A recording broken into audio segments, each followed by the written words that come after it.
Hello guys, magandang hapon. Kumusta na kayo mga karels ko?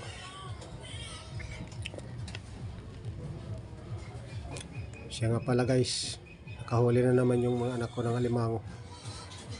Kahapon, 10 piraso yung nakuha dito ng buyer.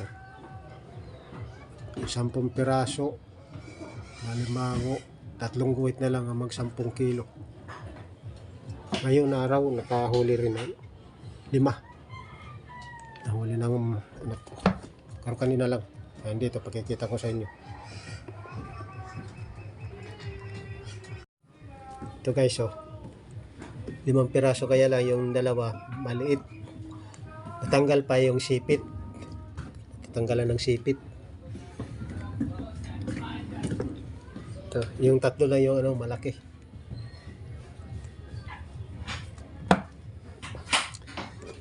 Ito reject. Nabibili ito pero mura.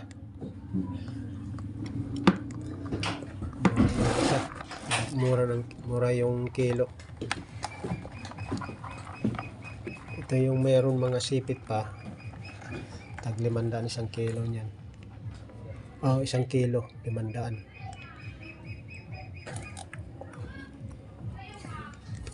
Dito siguro mayroon isang kilo ito.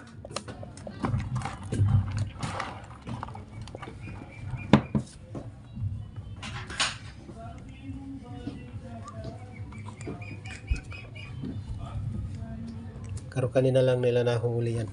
Nakuha.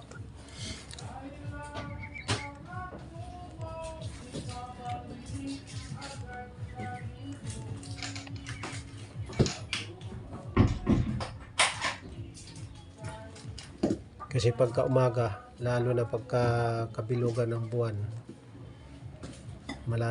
kabilugan ng buwan, bago malapit magkabilugan, yung sobrang low tide ang dagat, mabang masyado ang dagat, kaya yung doon sa mga puno ng bakawan walang tubig dagat, kaya nahahanap nila yung mga alimango. Doon yan lang nakalublog sa mga puno ng bakawan, nagpapaiwan kasi yan pagka gabi malaki ang dagat, high tide, naghanap sila ng mga pagkain doon sa mga puno ng bakawan. Yung iba naman sumasama doon sa paglit ng dagat, pupunta doon sa malalim. Yung iba natatamad kasi sa pagsama sa paglit ng dagat, nagpapaiwan sila doon sa bakawan, mga puno ng bakawan.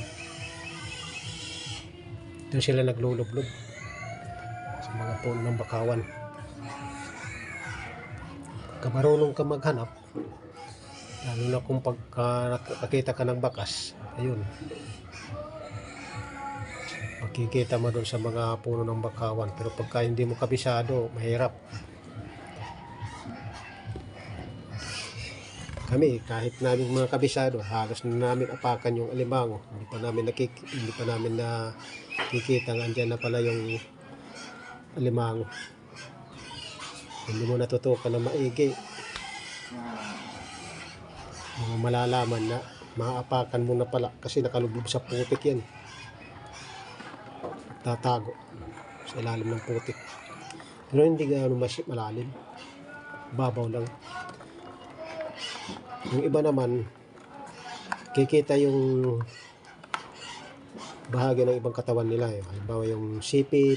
Pagka hindi sila pagka matigas yung pipisto nila, hindi sila nakakabaon ng masyado ng putik. Pero pagka malambot yung putik, yun, nakakabaon sila ng maigi, mabuti. Hindi nakikita talaga yung katawan nila.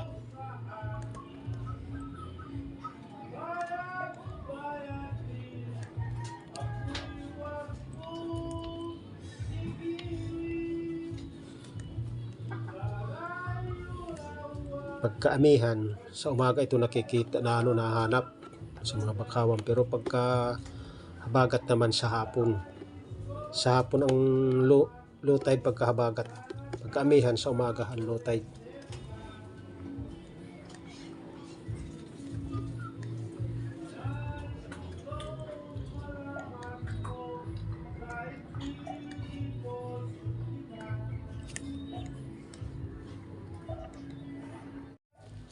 O guys, hanggang dito na lang yung video natin. Mga yung susunod kong video. Bye bye guys. Ingat lagi tayo.